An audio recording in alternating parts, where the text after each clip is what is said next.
Vamos lá. Hebreus, capítulo 12. Eu quero ler com vocês os versículos 14 e 15. O texto sagrado diz: procurem viver em paz com todos e busquem a santificação, sem a qual ninguém verá o Senhor. Cuidem para que ninguém fique afastado da graça de Deus e que nenhuma raiz de amargura brotando cause perturbação e por meio dela muitos sejam contaminados.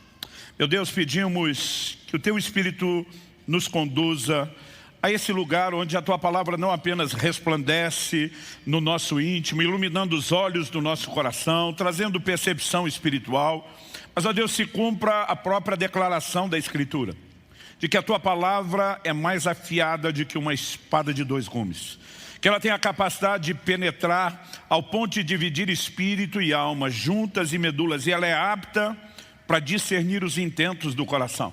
Mais do que recebemos instrução, que ela possa expor o nosso coração de forma sobrenatural, enquanto a própria palavra é ministrada, que ela seja aplicada pelo Espírito Santo, que possamos ter um diagnóstico acurado e não estar preso a uma condição de auto-engano, e que a Tua Palavra de fato possa produzir o resultado que o Senhor tem planejado para esse tempo, para essa hora, que ela venha sob medida, com aplicação personalizada. Nós te pedimos em nome de Jesus. Amém. Bom, eu quero tomar essa advertência. Procurem viver em paz com todos. A NVI traduziu: esforcem-se para viver em paz com todos. Outras traduções, simplesmente escolheram a opção seguir a paz com todos. E junto com a expressão seguir a paz com todos, ele diz: e a santificação, sem a qual ninguém verá o Senhor. Portanto, quando ele está falando a respeito de paz, e a expressão paz, essa palavra utilizada no original do grego e aqui traduzida como paz é eirene, ela significa ausência de guerra, harmonia. Eu e você precisamos entender que a Bíblia não está sugerindo apenas algo que é mais do que bom, importante para as nossas emoções, mas também para a nossa vida espiritual.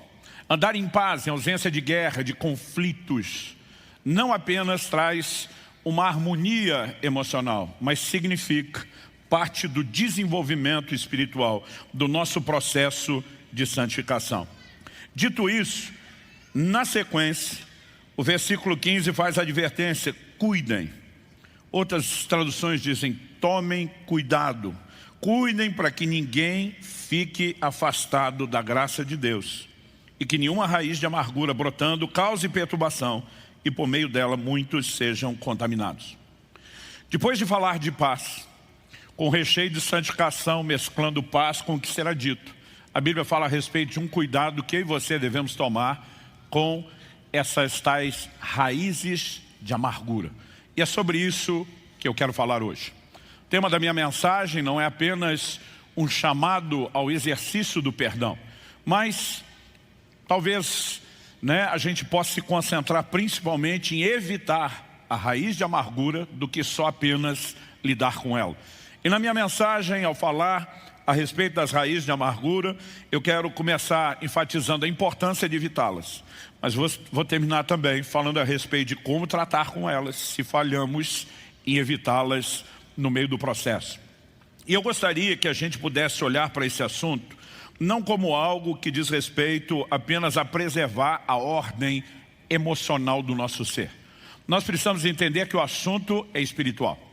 Quando a Bíblia está relacionando com santificação, quando a Bíblia está dizendo que a gente tem que cuidar para não se privar da graça de Deus, ela simplesmente está sendo clara o suficiente para que eu e você entendamos que a maneira como lidamos com as raízes de amargura, com o perdão ou a falta dele, afeta em essência o nosso relacionamento com Deus e a nossa vida espiritual.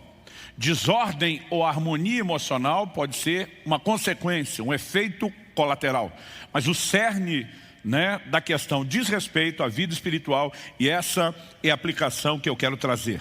Quando a palavra de Deus está falando a respeito de seguir a paz com todos, e esse é o primeiro aspecto que eu quero trabalhar, ela nos mostra a importância de entendermos um padrão, um estilo de vida, o padrão comportamental do cristão. Em segundo lugar, Quando eu falar da consequência de não seguir a instrução de seguir a paz com todos, que é privar-se da graça de Deus, eu quero ampliar talvez o peso ou o choque que a advertência carrega.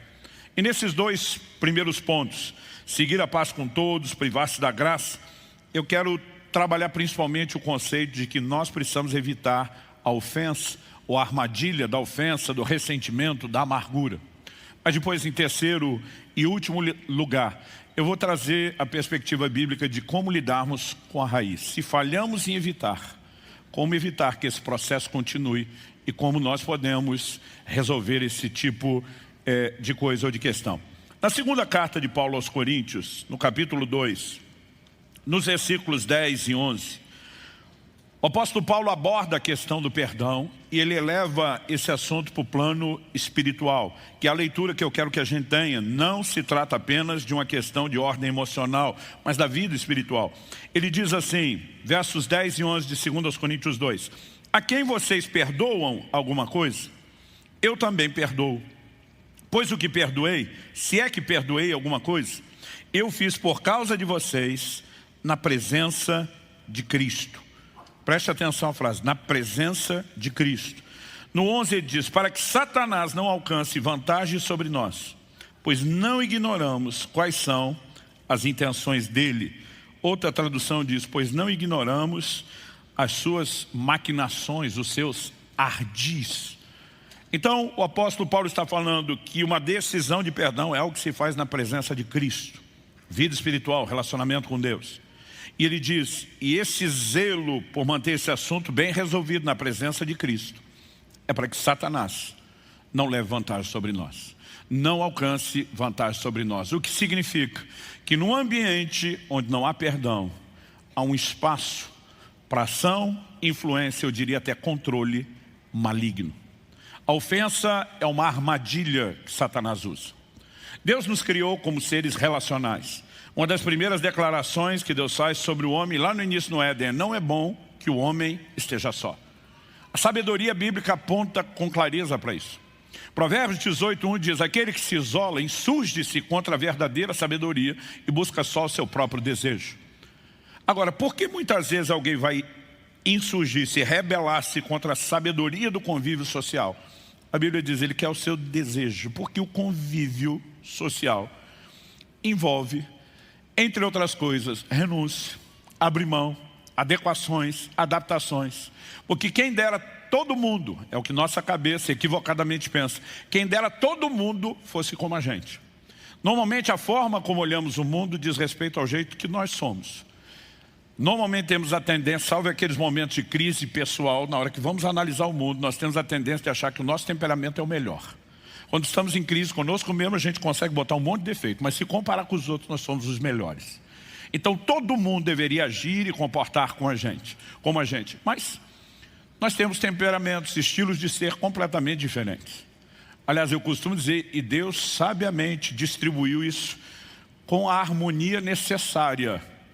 Um dia eu estava comentando com a minha esposa, eu falei, olha, dizem que a quantidade de coléricos, que é o meu temperamento, é de cerca de 3% apenas da população. Eu falei, por que tão poucos? Minha mulher falou, porque a gente não aguentaria mais de vocês.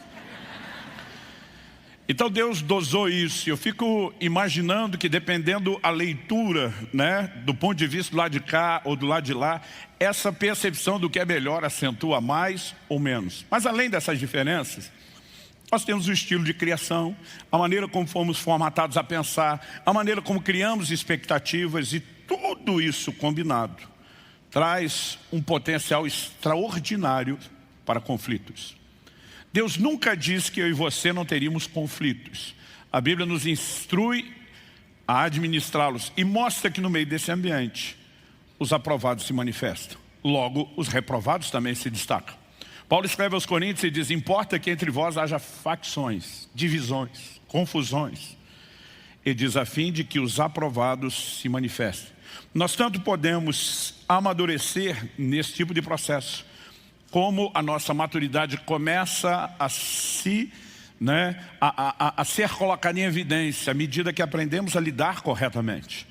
Eu e você precisamos entender que quando Jesus disse, no mundo tereis aflições, Ele não estava falando só de circunstâncias externas. Muitas vezes nossas aflições, elas têm a ver com o comportamento das pessoas. A Bíblia fala de quando Esaú se posiciona contra a instrução dos seus pais e se casa com as mulheres da terra de Canaã e não com as pessoas ligadas à cultura que eles tinham, o que envolvia também o estilo de fé. A Bíblia diz que elas se tornaram para seus pais uma amargura de alma. Muitas vezes não são as pessoas, as suas decisões, a maneira como decidem conviver, isso tem um ambiente potencial de gerar muito, muito conflito. E todos nós sabemos disso na prática.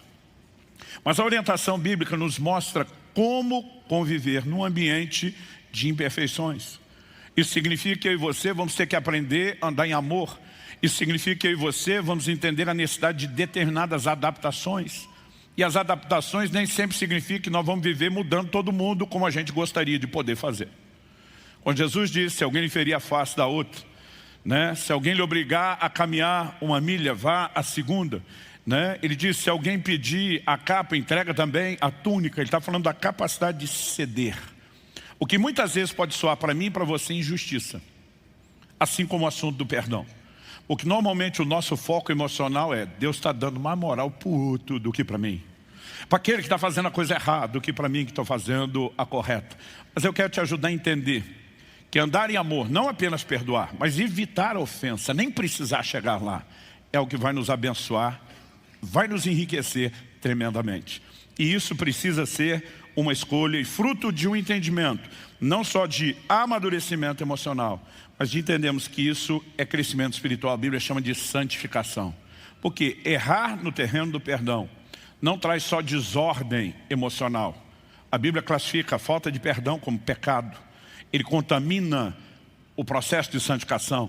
Ele nos desconecta de Deus e nós precisamos olhar para isso com seriedade. Então, quando você entende que de fato Satanás tem artimanhas, armadilhas, ele decide usar ofensa e que Deus está nos advertindo, ele está dizendo potencialmente você tem a chance de morder essa isca. Potencialmente você corre o risco de ser pego nessa armadilha. Então a Bíblia nos chama ao cuidado e andar nesse lugar onde a gente escolhe seguir a paz. Seguir a paz não significa que eu e você não teremos conflitos, significa que nós precisamos aprender a administrar conflitos. Quem está entendendo aí, diga amém. Um dia desses, ouvi um comentário de uma pessoa que foi questionada como ela chegou aos 50 anos de casado. E ele disse, eu sou de uma época onde a gente arrumava as coisas que quebrava e não jogava fora. Obviamente ele estava falando sobre a maneira como lidamos com eletrodomésticos, por exemplo. Hoje em dia, dependendo do aparelho que você tem que estraga, não vale mais a pena arrumar, a gente troca. Antigamente era diferente, se consertava, não se trocava. E esse tipo de mentalidade vai se desenvolvendo a ponto de tornar tão comum que nós vamos transferindo o que fazemos com coisas para aquilo que fazemos com as pessoas. Isso tem trazido muito dano. As pessoas não sabem lidar com conflitos, não sabem administrá-los. Isso se torna um exercício em todas as áreas da vida. Eu costumo dizer, a pessoa tem um problema com o vizinho, ela prefere mudar de casa. Ela tem um problema com o colega do trabalho, ela prefere mudar de emprego. Então essa atitude, eu me mudo em vez de resolver, faz o quê? A pessoa tem problema com alguém da igreja, ela muda de igreja. E o pior, tem um problema com o cônjuge, ele escolhe mudar de cônjuge. Nós precisamos entender que há uma orientação bíblica que diz respeito à maneira como nós devemos nos conduzir nos relacionamentos. Isso é parte e expressão do nosso cristianismo e vai afetar diretamente a nossa relação com Deus. Então, se a Bíblia chama seguir a paz com todos de um processo de santificação, de avanço, de crescimento, não seguir é retrocesso, é queda e compromete a vida espiritual. A primeira coisa que deveria nortear a minha e a sua vida não é apenas arrumar o erro, mas evitá-lo. Por exemplo, melhor do que receber o perdão para um pecado cometido é não pecar. Melhor do que precisar perdoar alguém é não alimentar a ofensa. E a primeira instrução bíblica para mim, ela é claramente preventiva. Sigam a paz com todos. Depois de orientar a seguir a paz, A segunda orientação que vem na sequência, ela já está no versículo 15 de Hebreus 12 que nós lemos. Ela diz respeito a um cuidado muito específico. Ele diz assim: cuidem para que ninguém fique afastado da graça de Deus. A NVI traduziu que ninguém se exclua da graça de Deus. Outra tradução diz que ninguém se prive da graça de Deus. Como eu posso me privar da graça de Deus? O texto é claro. Ele, quando diz que nenhuma raiz de amargura brotando cause perturbação e por meio dela muitos sejam contaminados. A falta de perdão, tu sustentando isso desde o início e você repetitivo, ela não é apenas um problema de ordem emocional. Ele não traz caos e um transtorno apenas no nosso ambiente emocional. Ele afeta a nossa vida espiritual. Nós vimos que perdão se pratica na presença de Cristo e que quando isso não é feito, Satanás leva vantagem sobre nós. Como? Uma das formas como o diabo consegue ter vantagem é porque o fluxo da graça de Deus. E eu e você precisamos lembrar que a graça determina todo o pacote da salvação, não só o início da conversão. Quando Efésios 2,8 diz, pela graça sois salvos, mediante a fé. Eu e você precisamos entender que tudo o que recebemos de Deus é uma expressão da graça de Deus. Quem está entendendo? Agora, não só a conversão, todo o crescimento, a santificação, as bênçãos, o favor, tudo que Deus fará na minha e na sua vida é uma expressão da graça. Mas a graça não age sozinha. A graça não age de forma unilateral. Se assim fosse, não haveria uma orientação bíblica, que ninguém se prive da graça, que ninguém se exclua da graça, que ninguém se afaste da graça. Se a graça agisse sozinha de forma unilateral, ela nos privaria de si, mas não o contrário. Mas quando a Bíblia está dizendo para que eu e você não nos privemos da graça, significa que a graça não age sozinha. Aliás, eu gosto de dizer que na definição teológica a graça não age, ela reage, ela interage. E quando eu e você começamos a entender isso, desde a conversão, Romanos 5,2 diz, pela fé temos acesso a essa graça. Se a graça agisse sozinha, era ela que nos acessava. Quando a Bíblia está dizendo que pela fé nós acessamos, significa que nós temos responsabilidade, nós temos parte no processo. E podemos agir de uma forma errada a ponto de comprometer o fluxo da graça de Deus na nossa vida. Agora, se tudo que provamos de Deus depende da graça, e nós comprometemos o fluxo da graça, o quão danoso, o ressentimento, a amargura, a falta de perdão pode se tornar. O apóstolo Paulo escreve em 2 Coríntios, no capítulo 6 e no versículo 1. Ele diz, nós, na qualidade de cooperadores com Ele, cooperadores de Deus, vos exortamos a que não recebais em vão a graça de Deus.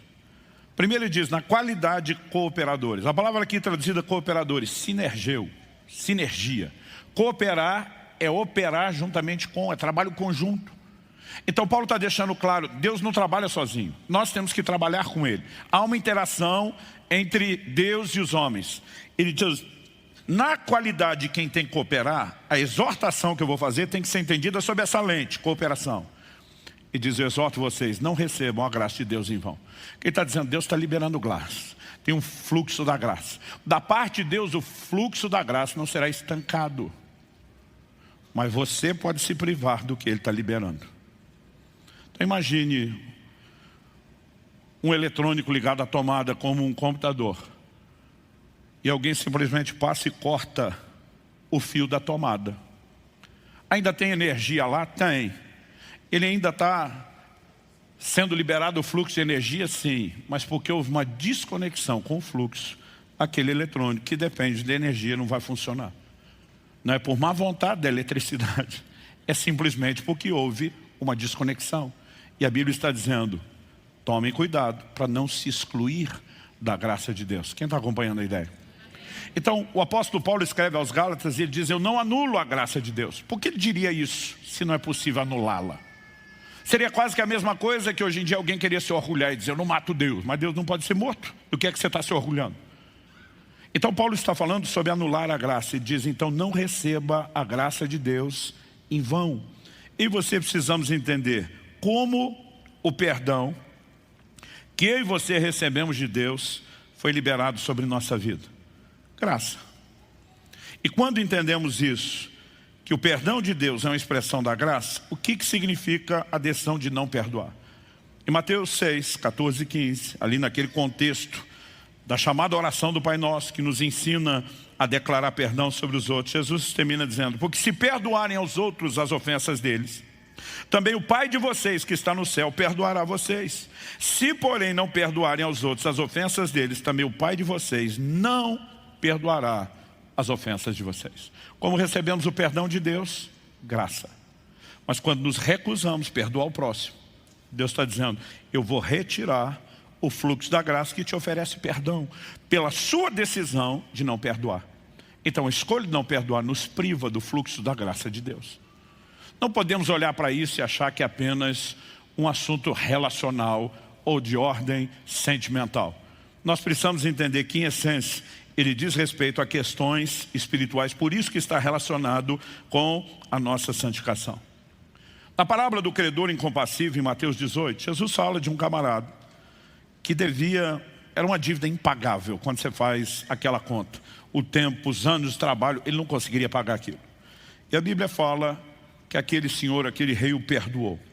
Mas depois ele encontra um conservo que ele devia algo bem menor, comparado à dívida eterna que ele tinha. Mas ele começa a sufocar aquele camarada dizendo: você tem que pagar o que me deve, e não oferece perdão. A Bíblia diz que quando o rei toma conhecimento disso, diz: bota ele na prisão. Estou revogando o perdão que eu dei a ele. O que é que Jesus está falando? Eu e você recebemos o perdão de uma dívida imensa da parte de Deus. E Deus está dizendo: se você não pode compartilhar com os outros o pouco do que eu te ofereci, eu revogo o que eu te ofereci. Quando você pensa nisso, gente, quando cada um de nós para realmente pensar nisso, a pergunta é: por que eu vou brincar com ofensa ou ressentimento? Nós precisamos entender que quando Deus nos chama a andar em perdão, Ele está pensando no nosso bem.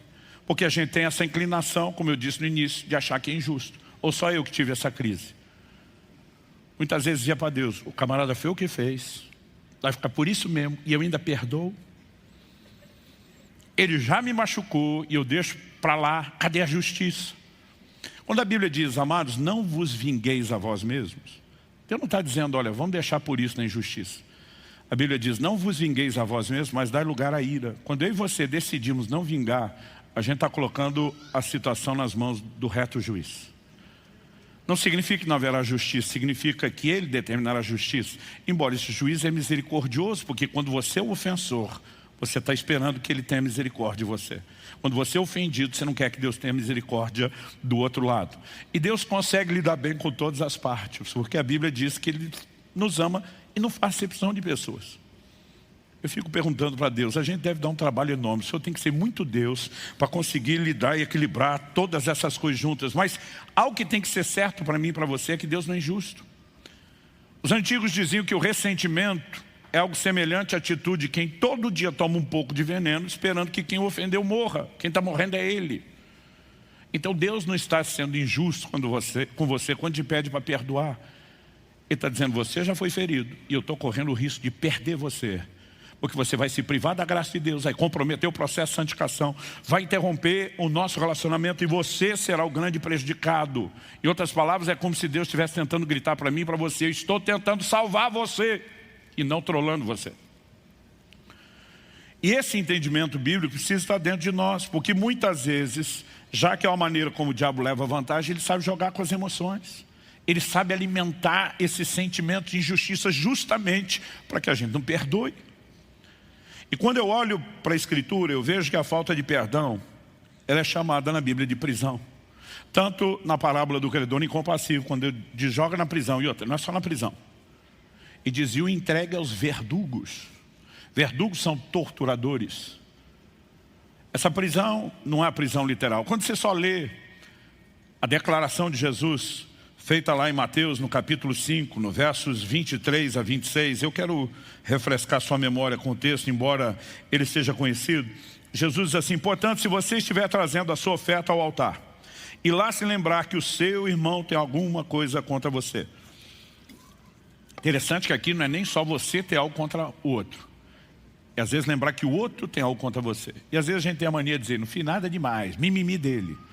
Mas Deus está falando de uma escolha de andar em paz. onde a gente não apenas oferece perdão a quem nos ofende, mas onde a gente tenta consertar quando percebe que, consciente ou inconsciente, com intenção ou sem intenção, ofendemos. Ele diz, e se lembrar que o irmão tem algo contra você, deixa diante do altar a oferta. Ele diz, não entrega ainda não, põe ela no stand-by. Vá primeiro reconciliar-se com o seu irmão. Resolveu isso? Volte e faça a sua oferta. Algo que eu e você precisamos entender é que nossos relacionamentos, ou a maneira como escolhemos vivê-los, não tem um impacto só na horizontal, a maneira como lidamos com as pessoas, mas eles afetam a vertical, o nosso relacionamento com Deus. É por isso que Pedro diz, maridos, amem as vossas esposas, honrem as vossas esposas, tratem-nas como vaso mais frágil. Ele não está só dando uma dica de um marido sábio, dizendo, meu amigo, se tu quer ter um pouco de paz e harmonia debaixo do teto, um pouquinho mais de alegria, trate bem. E diz assim no final, para que não sejam interrompidas as vossas orações. Então ele está dizendo para os maridos, os cabeças do lar, ele está dizendo, cabeção, se você não tratar direito sua mulher, você não tem um problema só na horizontal, o que já não vai ser bom para você. Você tem um outro na vertical. Suas orações serão interrompidas, porque a forma errada de viver relacionamentos interrompe o relacionamento com Deus.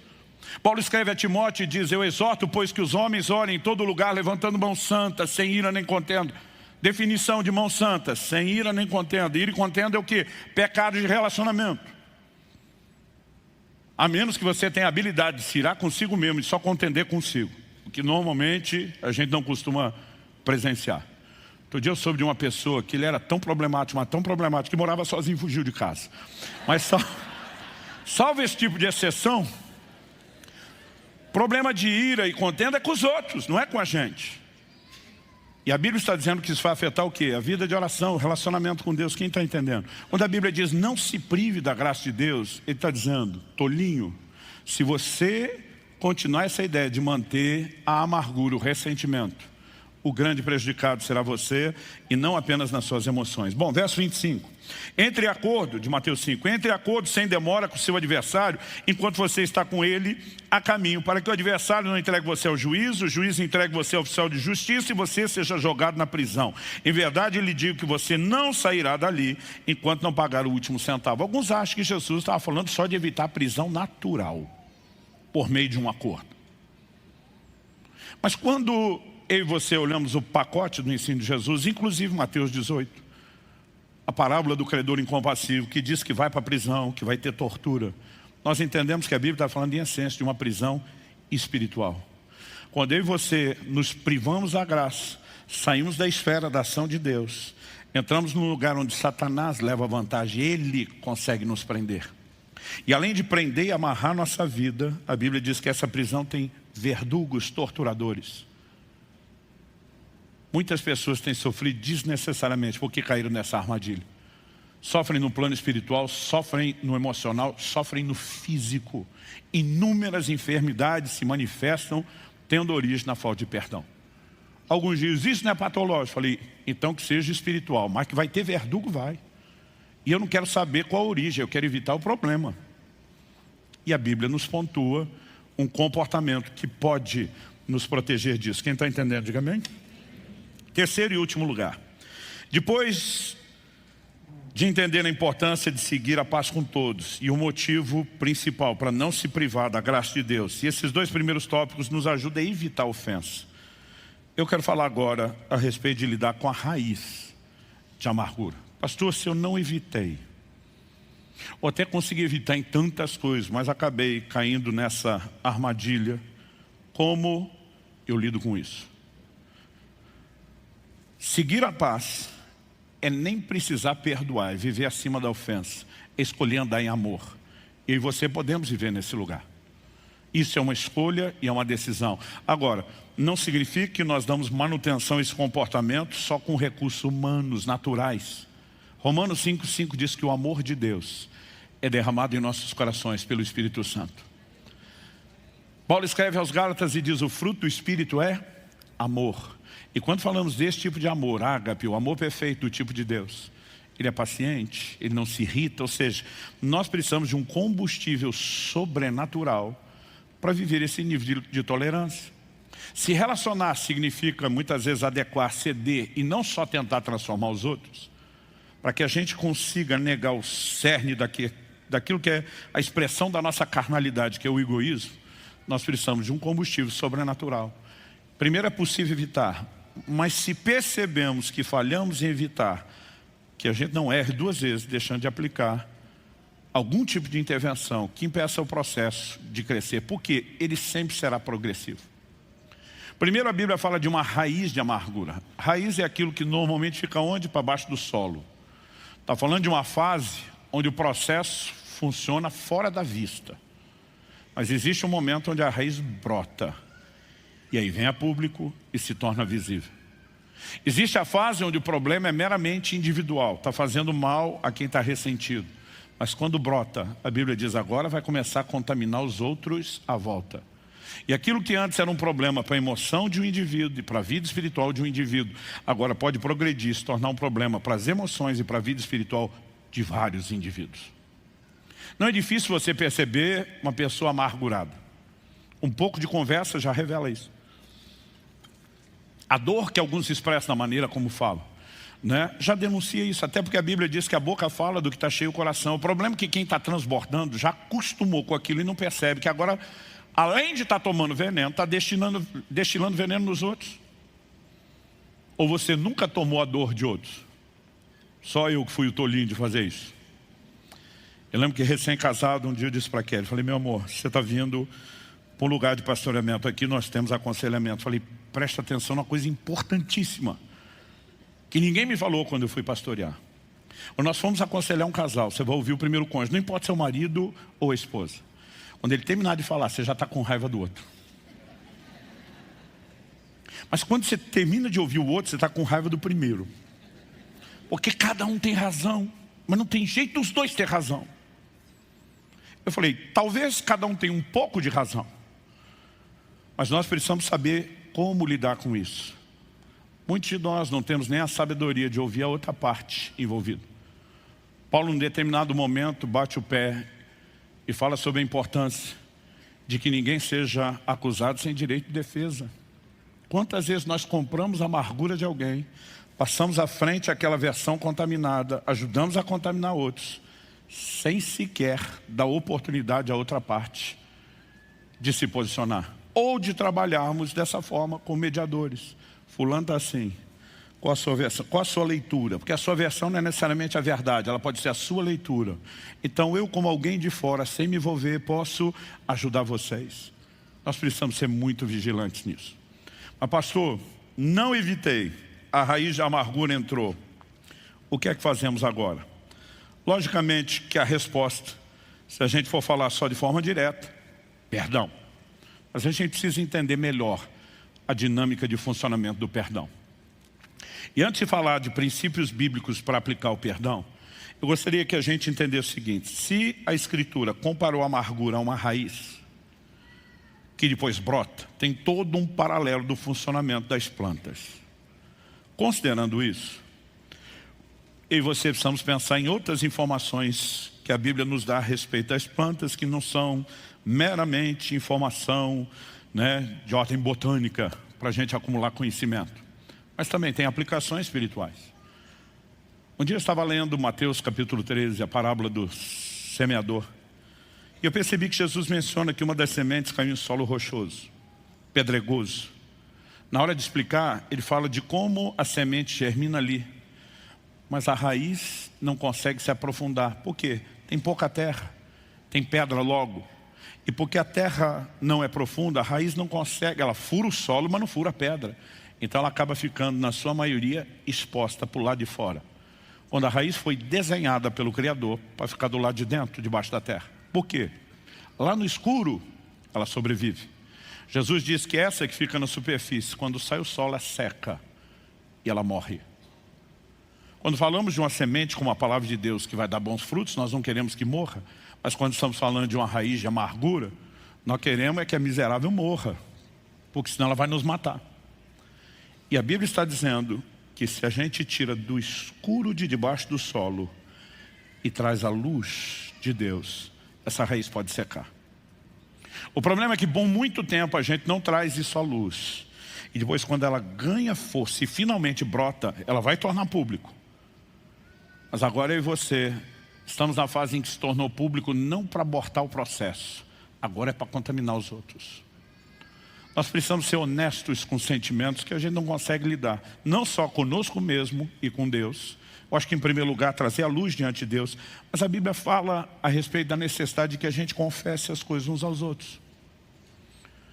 E para mim tem sido importante ao longo da caminhada, não só dizer para Deus, mas às vezes chamar alguns amigos e dizer: ei, ora comigo. Eu estou sendo carnal, meu coração está assim, está assado. Sei que é errado, você não precisa pregar nada para mim. Só preciso expor. Não estou lidando como deveria. E a Bíblia diz, não só para a gente confessar as culpas uns aos outros. O texto diz, e orai uns pelos outros, para serdes curados.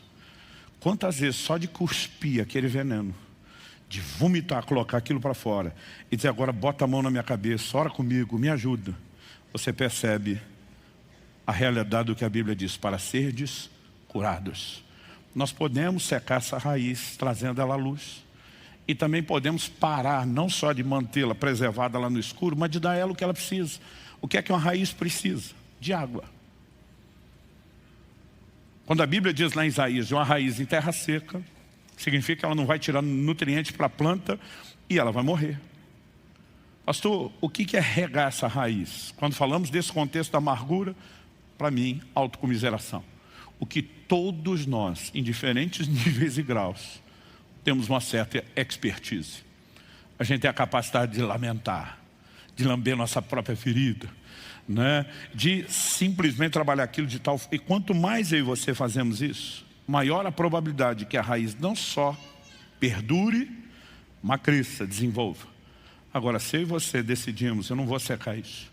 Eu não vou ficar com dó de mim mesmo. Eu não vou alimentar meu próprio egoísmo e carnalidade. Eu escolho andar em amor.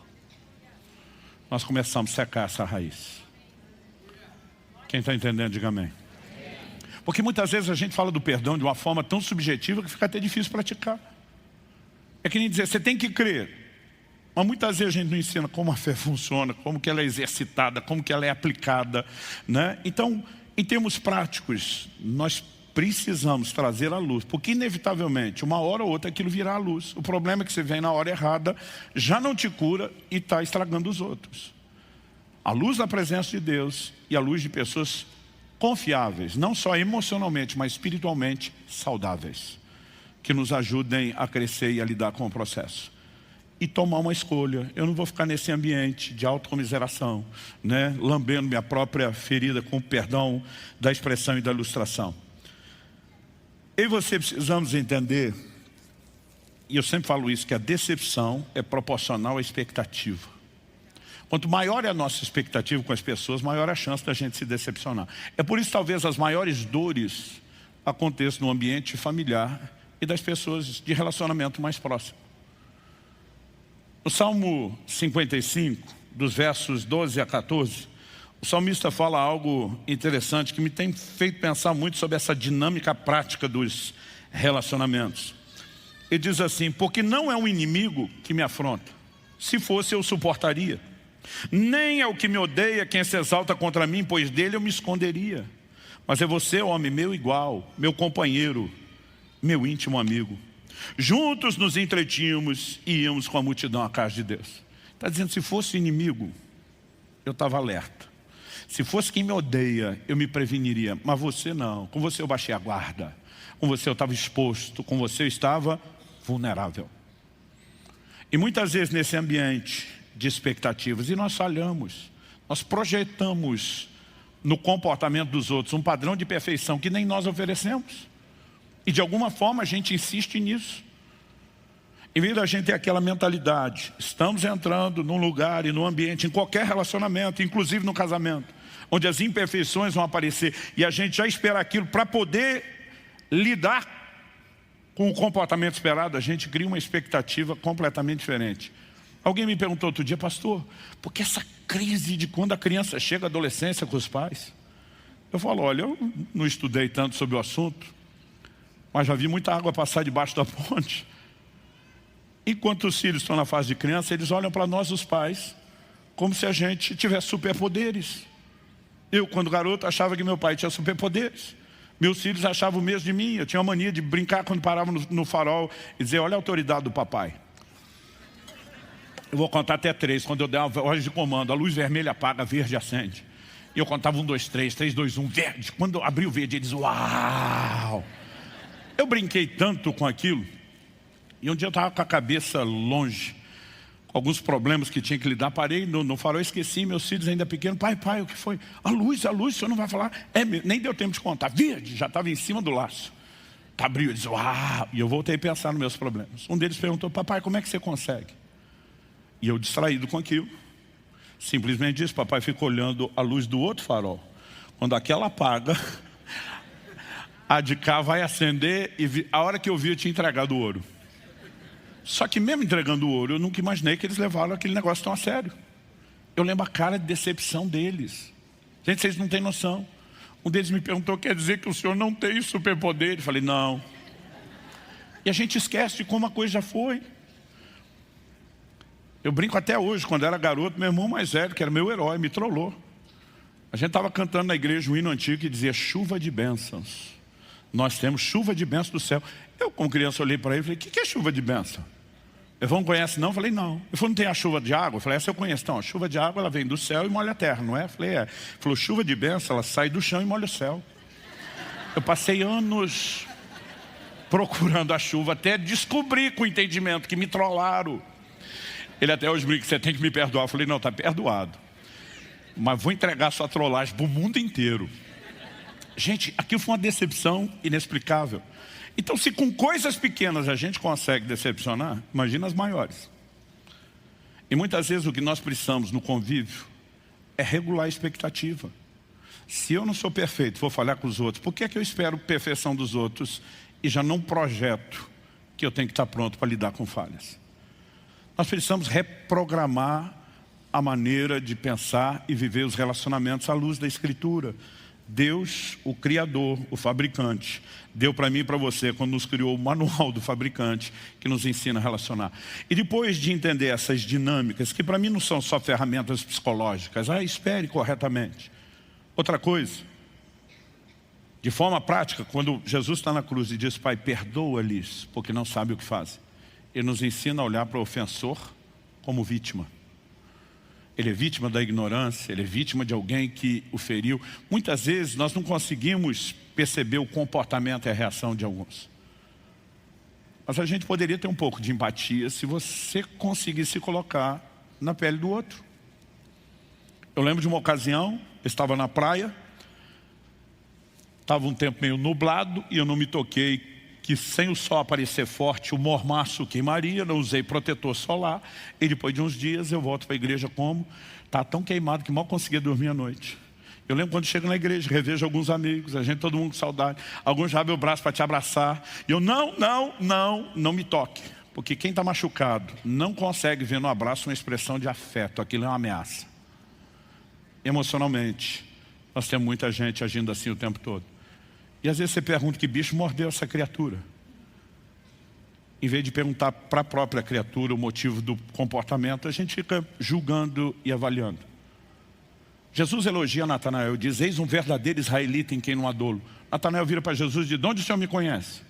Eu digo, caramba, não dá nem para elogiar, o cara é quase como, quem o senhor pensa que é para falar bem de mim? Você nem me conhece, mas estou falando bem de você, não estou falando mal, mas não me conhece. Na hora que eu tenho vontade de parar na frente de alguns e dizer, alô?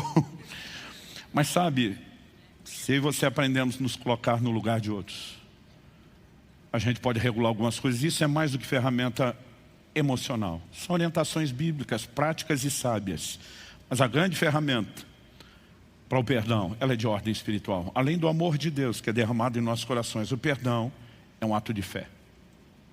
De acordo com a Bíblia, o perdão não tem a ver com merecimento. Eu vejo muita gente falando, fulano merece que eu perdoe. Eu digo, e você merecia que Deus te perdoasse.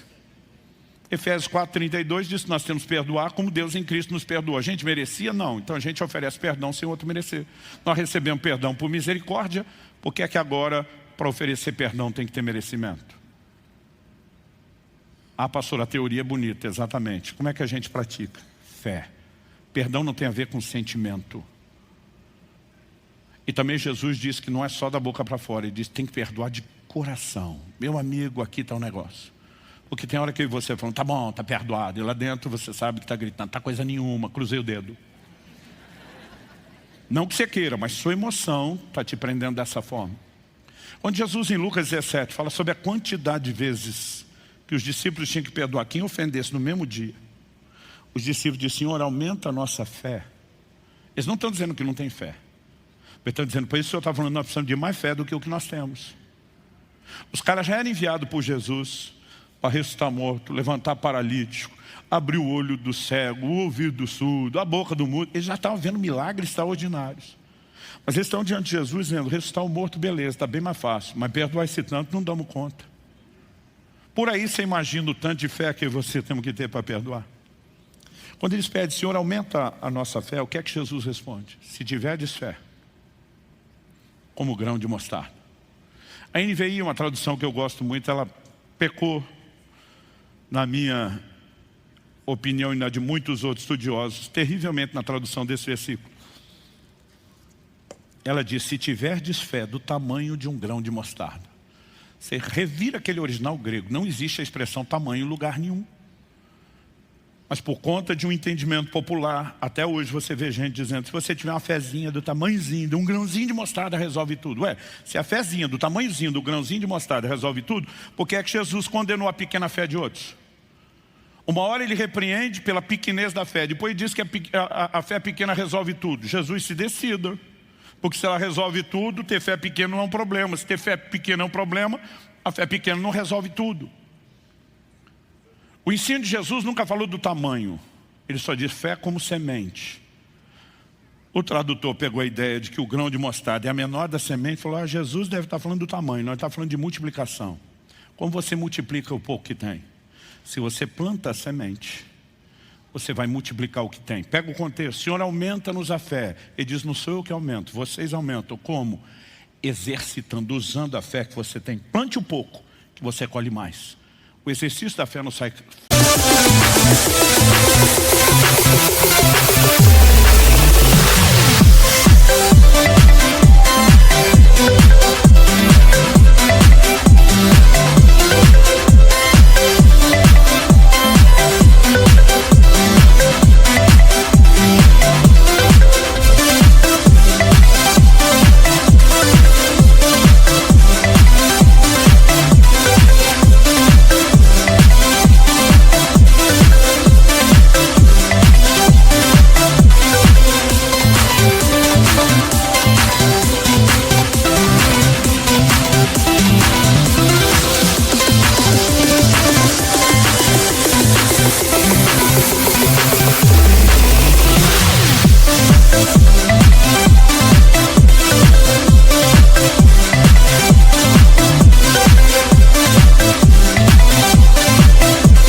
Nos faz crescer. E não diga você que você não tem oportunidade de exercitar sua fé para perdoar, porque ela está aí todo dia, em todo lugar. O que nós só precisamos é o exercício da fé. Todo dia alguém diz, pastor, ontem eu tinha perdoado, mas hoje eu acordei e parece que está desperdoado. Eu falei, aí você perdoa de novo. Mas eu acho que amanhã eu vou acordar e desperdoa de novo. E você perdoa outra vez. E você vai exercitando a sua fé. Não é um sentimento. Ah, pastor, eu não tenho alegria na hora que eu estou perdoando, mas depois vai ter. Porque a falta de perdão vai te amarrar numa amargura. Não existe alegria ou realização na vida de quem não perdoou. Quem está entendendo, diga amém. Vamos ficar em pé para parecer que está acabando. Eu quero te fazer algumas colocações práticas. Às vezes a gente ouve esse tipo de ensino e pensa, fulano tinha que estar aqui ouvindo isso. Porque você sabe que o cara já está azedo e amargurado. Mas antes de chegar nesse ponto, de para quem está precisando exercitar o perdão, nós temos orientação prática para evitar a raiz de amargura. Então, se o seu coração estiver bom, há um tempo atrás minha esposa ela achou engraçado, gostou da expressão que alguém usou quando disse, estou com o coração peludo. E ela começou a usar isso, e lá em casa a gente passou a usar essa frase. Mas mesmo você que não está com o coração peludo, que a coisa não está tão bagunçada ou complicada lá de dentro, você precisa entender a advertência. Eu escolho seguir a paz. Isso não significa que nós não podemos divergir de opiniões, que nós não podemos confrontar e repreender pessoas. Mas a gente escolhe fazer essas coisas num gesto de amor. Então tem gente que repreende, é mais como um ataque, não é a tentativa de recuperar o irmão. Jesus disse, se o teu irmão pecar contra ti, vai lá e repreende ele. O que é repreender? É dar presta atenção. E disse, se ele te ouvir, você ganhou o seu irmão. Então qual é o propósito da repreensão? É ganhar, não é espanar. Agora, alguns de nós já repreende para arrebentar o processo de vez. Você me bateu, eu te bato e volto, cada um para o seu canto. Isso não é a repreensão, isso é a fomentação da divisão. A repreensão é dizer, ei, talvez você não percebeu, mas você errou. Ou pelo menos minha leitura de que você errou é essa por causa disso, disso, disso. Na minha humilde opinião, no meu amor por você, para preservar o relacionamento, nós precisamos arrumar isso. Agora Jesus disse, não ouviu você, desiste dele, não, volta com testemunhas. Porque você tem gente neutra. Pode ser que ele não está te ouvindo porque você também esteja emocionalmente afetado. Não ouviu as testemunhas, leva para a igreja. Mas se ouviu, ganhou o seu irmão. Sempre a ideia é ganhar, ganhar, ganhar. Não é desistir, não é estragar. Que Deus nos ajude a seguir a paz e evitar. Mas se escorregamos e acabamos caindo nessa armadilha, que Deus nos ajude a escapar dela. Porque permanecer dela não traz só dano relacional, emocional. Pior de tudo, compromete a santificação. Nos priva do fluxo da graça.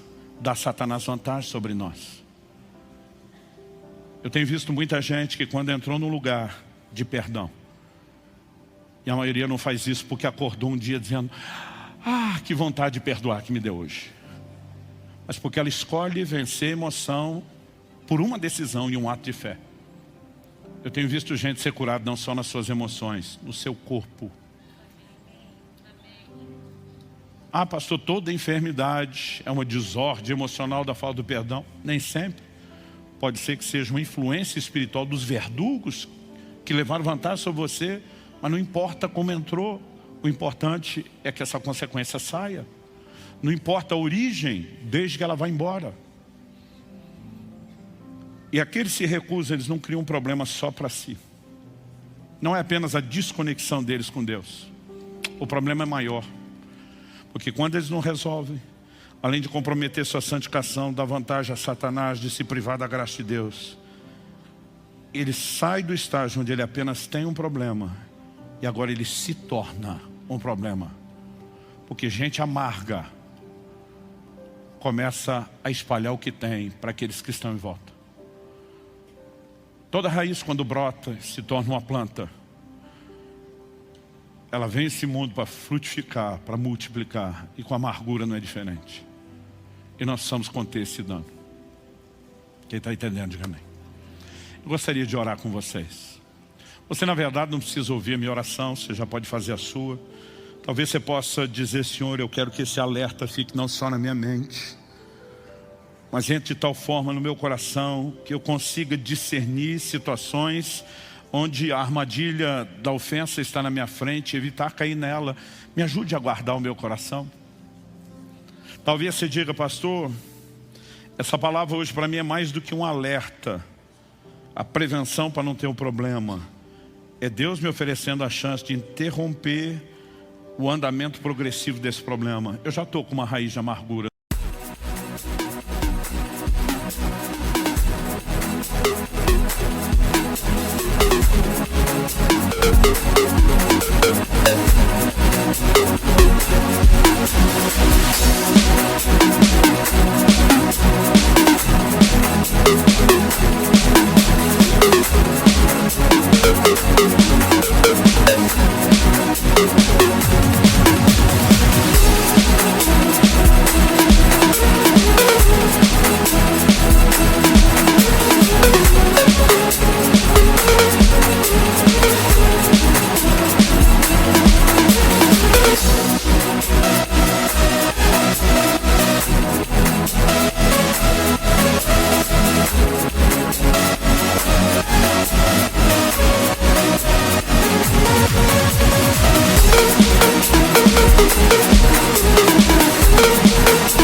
E nós podemos trazê-la à luz, primeiro a presença de Deus, e quem sabe talvez você ainda entenda e Deus te direcione a expor isso para alguém maduro espiritualmente, que também te ajude no processo.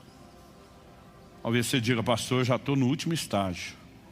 Eu estou envenenado e envenenando os outros. Eu virei um veneno ambulante. Ainda assim, a situação pode ser mudada. Qualquer que seja o lugar onde você esteja, a instrução bíblica é eficaz, é importante. Se não há raiz de amargura, ela é preventiva. Se há, Deus está oferecendo uma forma de você escapar. Talvez Ele esteja te orientando para ajudar pessoas que também vão precisar da sua ajuda. Qualquer que seja a dinâmica de aplicação, eu gostaria que você orasse por isso. Fala com Deus do seu jeito, da sua maneira, com as suas palavras. Eu quero orar por você, mas nem preciso ficar ouvindo a minha oração. Vá fazendo a sua. E o importante nessa hora não é que você ore bonito, é que você ore de forma honesta, sincera. Que você rasgue o coração com Deus, não porque Ele não sabe, Ele sabe tudo. Mas é porque essa honestidade, essa capacidade de expor o que está dentro de você, vai também te expor a uma ação e uma intervenção dEle. Espírito Santo, vem sobre nós. A Tua palavra é apta para discernir intentos do coração, e eu oro que qualquer amargura que tem permanecido oculta, escondida aos nossos olhos, seja trazida à luz pelo Senhor. Seja exposta pela ação da Tua palavra e aplicação do Teu Espírito Santo, mas não meramente exposta. Que seja exposta hoje para ser exterminada, arrancada. Nós não queremos apenas uma qualidade de vida emocional e relacional melhor no nível horizontal. Nós queremos isso contigo, Senhor. Não queremos ser roubados absolutamente em nada no nosso relacionamento com o Senhor ou com o fluxo da graça de Deus. E nós clamamos, uma vez que o fruto do Espírito é o amor, e que o amor de Deus é derramado em nossos corações pelo Espírito Santo, nós clamamos, se é que podemos colocar um rótulo como esse, nós oramos por um batismo de amor, por uma liberação sobrenatural, por esses recursos do céu. Que o perdão não seja fruto de esforço ou um ato emocional, mas que ele possa ser um posicionamento de fé que nos leve a acessar os seus recursos. Não apenas o perdão, a escolha de seguir a paz com todos. Ajuda-nos. Nós clamamos em nome de Jesus. Em nome de Jesus. E para a glória do Teu nome mesmo.